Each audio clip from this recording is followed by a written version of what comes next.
Lord Ripon, he was a relatively very wise person, a liberal democrat with complete faith in self-government. So he was a believer in self-government. That's why he's going to do a lot of changes in the self-government later on. He was appointed as viceroy by Gladstone, who had become the prime minister of England. Now he was instructed to, number one, reverse the Afghan policy. कि भाई Afghan policy को change करो. Sign some kind of truce, and we don't want to send even our resident in Afghanistan. I hope by now all of you know what is the meaning of resident. It means the official of the English that is going to stay there. So therefore, as soon as he came to India, first thing he did, he signed peace treaty with Afghanistan without affecting the British prestige.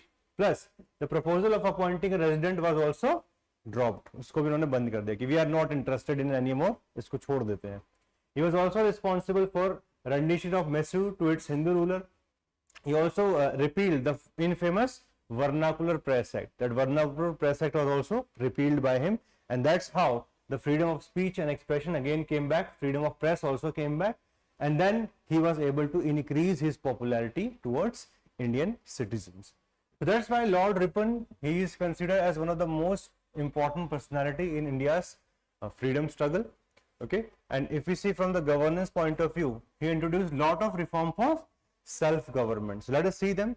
Like number one, he considered this as the highest and the noblest principle of politics, that power should reside very close to people. It should not be concentrated at the top. तो जितना हो सकता है, there is a principle in public administration, principle of subsidiarity, that जितना जो चीज जिस level पे हो सकती है उसी लेवल पे उसको सॉल्व करना चाहिए, and people should have power at the local level. So this principle of subsidiarity was followed by him.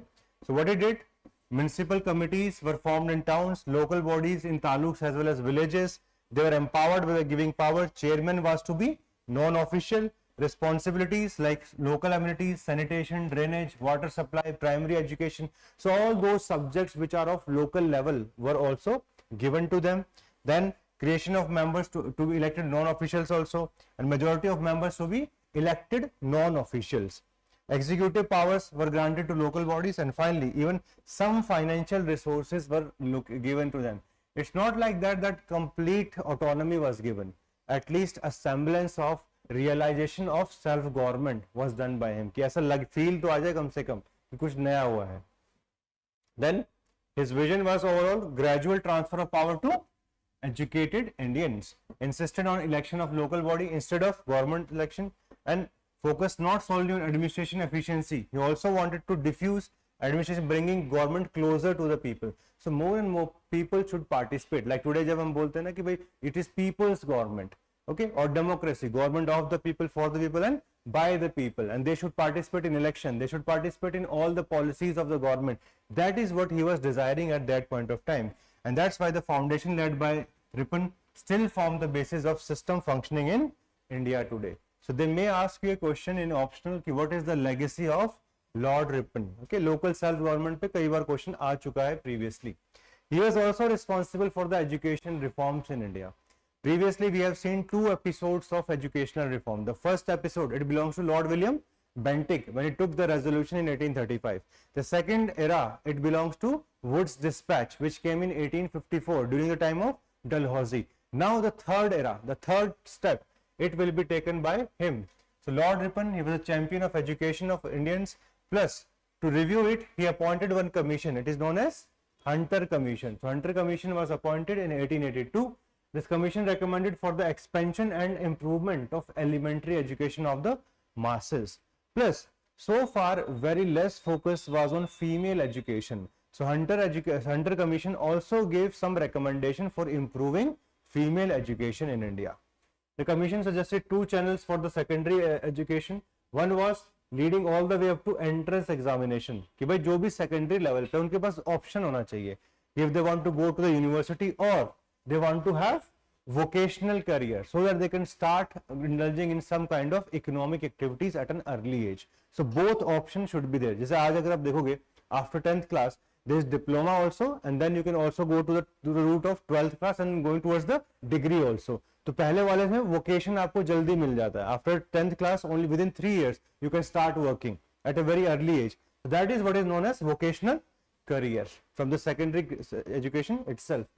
The commission noted the poor status of women education. It encouraged the local bodies in the village and town to manage the elementary education, and this had resulted in extraordinary rise in the number of educational institutions in India. So for the first time we see major impact, okay, of education in India and focus on female education. Then he also passed some factory acts. Factory acts were very important, you need to understand, because in India industries were rising, okay, industries were rising, but there were no such regulations, and if you do not have regulations, what is going to happen? Exploitation of labor class. So for the first time, what do we see? They banned the appointment of children below the age of 7. So child labor, right? Even within child labor, a specific age till age 7 was now completely prohibited, and it reduced the working hours for children also. It made compulsory for all dangerous machines in the factories to be properly fenced to ensure security of the workers. In fact, in Indian history, there are two major factory acts. The first is the Factory Act of 1881. The second Factory Act will come in 1891 after roughly 10 years. And in this next one, they are going to reduce the working hours of women.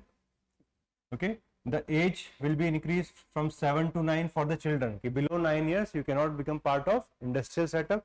Plus a weekly holiday was also given. So those changes will happen in the next Factory Act. This Factory Act roughly focused on child labor plus ensuring on the safety environment within the industries. The next one is going to reduce the working hours for women also, increase the age from 7 to 9 for the children, and finally 1 weekly leave will be given. तो जो हम Sunday की छुट्टी मनाते हैं, ठीक है, that has come from the Factory Act of 1891. And there was one person, M.G. Lokhande. M.G. Lokhande is a very famous personality for labor people, and he was the one who ensured the leave कि भाई weekly एक छुट्टी तो होनी चाहिए, जीने दो. And today the concept is going even farther. अब तो weekend का भी तो already चल रहा है काफी सालों से. Now we are thinking about that there should be 4 days a week. थोड़े दिनों में होंगे 1 day a week. फिर बंद ही कर दो, खत्म करो, हमें काम ही नहीं करना है किसी को. But anyway, those who enjoy, they can work 7 days, but those who are doing jobs just for the sake of economics in the or just for the sake of taking care of their family, उनको तो maximum छुट्टी ही चाहिए. So anyway, वो आपके ऊपर है, civil service में कैसा लगता है आपको. Okay, then one very forward looking legislation was brought in by him. It is known as Ilbert Bill. Ilbert Bill was giving the same powers to try the European subject to the Indian judges. This is what the Ilbert Bill was all about. This Ilbert Bill, from where did it got its name? Its name came from C.P. Ilbert. C.P. Ilbert, he was the law member in the Executive Council of him. Okay? So he was in the Executive Council of Lord Ripon, and this was the main background that he aimed to remove the discriminatory laws in India. And under the prevailing law, Europeans could only be tried by the European judges or magistrate. Indians को अपने बराबर समझते ही नहीं थे. Even in the application of law, even after studying the same colleges, same degrees, and this unjust disqualification aimed to discredit the Indian-born judiciary members. So what the Europeans did when this law was brought in? Number one, they strongly opposed the bill. उन्होंने कहा हम मानेंगे ही नहीं, चाहे आप पास कर दो. Second, they formed an association known as Defense Association. In fact, this is going to be turning point for Indian politics. When this controversy was going on, Indians also understood that if you do not come together, nobody is going to listen to you. In fact, this was a very seminal event, and this gave motivation to us, which led to the foundation of Indian National Congress the next year itself, 1885. That's why it was very important. They learned from this कि भाई ये लोग तो बड़ी जल्दी एक साथ आ गए, ठीक है. Plus, it was preferable to end English rule in India than subjecting Europeans to Indian judge and magistrate. They sent their letters outside also to England. क्या कर रहे हो, पागल हो गए हो, है ना. This is the rule of law that we were having in mind for India. Don't change with it. In fact, leave your अपना रूल बंद कर देते हैं इससे अच्छा तो, है ना. जिस दिन ये हो जाएगा उस दिन क्या रह गया फिर हम लोगों के बीच में.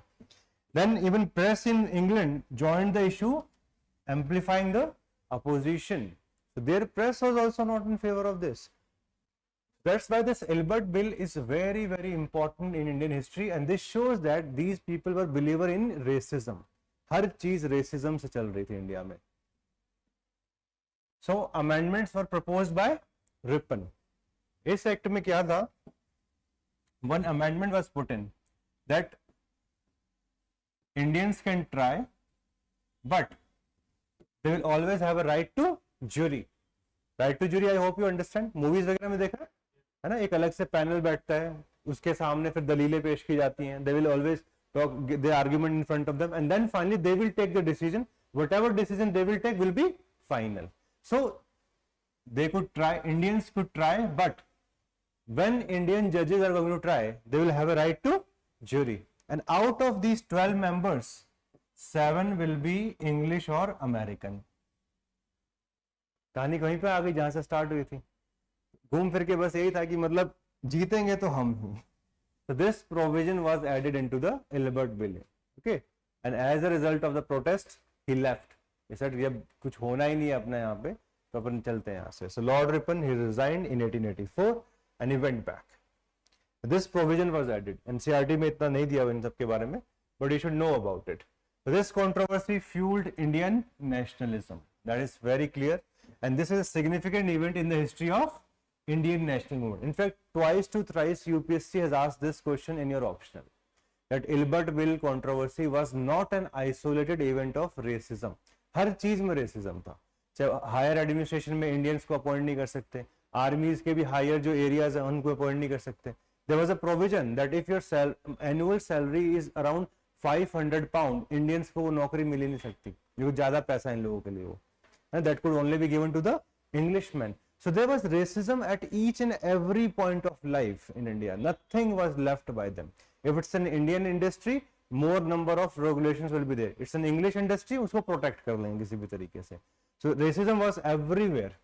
Disillusioned and heartbroken, he tendered his resignation and returned to England. And awakening of Indian nationalism led to the founding of Indian National Congress in 1885. So please इस event को याद रखना. This is a very important event.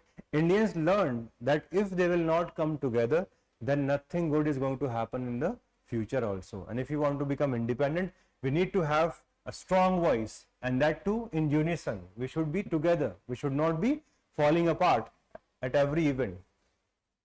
So if we estimate him, okay, his rule, so he is known as Ripon the Good, the only viceroy who handled the Indian problems with compassion and sympathy.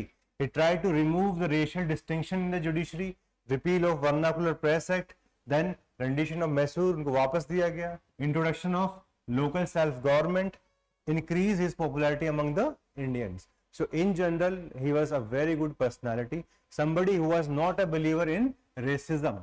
At least he was a clear thinking person and more of humanistic in nature. Hi, a very good evening to all of you. I'm Vikas Elawat. I'm a former civil servant. I was able to crack UPSC twice. In fact, in 2018, I was able to get highest marks in history optional, and they were around 324. So this year, I'm coming up with a series which I'm calling Self-Study History Optional. इस series में 100 से ज़्यादा video होने वाले हैं, which are going to cover the different nuances of ancient, medieval, modern as well as world history. So those of you who are preparing for 2025, register करिए and try to get the maximum out of this specific initiative of ours. So at Prep Career IAS, we are producing results from last many years. 2023 में बहुत सारे toppers हमारे institute से थे. 2022, 21 हर साल बहुत अच्छे टॉपर्स यहाँ से निकले हैं. And they have been able to get very good marks in history optional. So those of you who are thinking कि यार start करके कितना कर पाएंगे कितना नहीं कर पाएंगे, we already have achievements with us. I was able to achieve, my students are achieving, and you can be the next. In sessions में क्या होने वाला है? Number 1, will be focusing on foundation of basic concepts, starting from what is history, what is historical period, what is proto history, what is pre history, basic level. Okay. Second, alignment with UPSC syllabus. जितना भी history optional का syllabus है वो 51 parts में divided है. So we are going to align each and every concept with the syllabus itself. Number 3, we are going to focus on answer writing. All of you know कि जो mains है वो objective नहीं होता है, वो सब्जेक्टिव लेवल पे होता है, और आप सब लोगों को आंसर राइटिंग सीखना शुरू करना पड़ेगा, है ना. We do not have too much of time, तो स्टार्टिंग से ही आंसर राइटिंग शुरू करेंगे. And number 4, the overall package is very holistic in nature. तो अगर आप इसको अच्छे से कर लेते हैं तो जो basic level foundation history optional की वो कंप्लीट हो जाएगी. You are going to get many important things along with this. Okay. 100+ session है, चारों पार्ट कवर होंगे. Theme wise segregated diagram, flow chart, जितने भी इंपॉर्टेंट एनसीईआरटी हैं, देखो अगर हम सारी एनसीईआरटी को कंबाइन कर दें ancient, medieval, modern world of various boards of India, तो 25 से 26 एनसीईआरटी निकल के आती हैं। उन सबको हमने कोहेरेंट फॉर्म में डिज़ाइन किया है so that you can learn the best from that. Okay, because देखो हिस्ट्री में रिसर्चेस चलती रहती हैं। अभी तमिलनाडु की जो एनसीईआरटीज़ हैं they are more important in comparison to the recent history than the previous history, जो कि आर एस शर्मा वगैरह, सतीश चंद्रा या फिर बिपिन चंद्रा ने लिखी हैं। That's why we are covering all the NCERTs and that's why 100+ sessions हो जा रहे हैं टोटल मिला के। देन 30+ वैल्यू एडेड आपको डॉक्यूमेंट मिलने वाले हैं, डेडिकेटेड आंसर राइटिंग सेशन मिलेंगे, जूम सेशंस भी करेंगे बाद में, ताकि आप लोगों की जितनी भी डाउट्स हों with respect to learning they could be solved.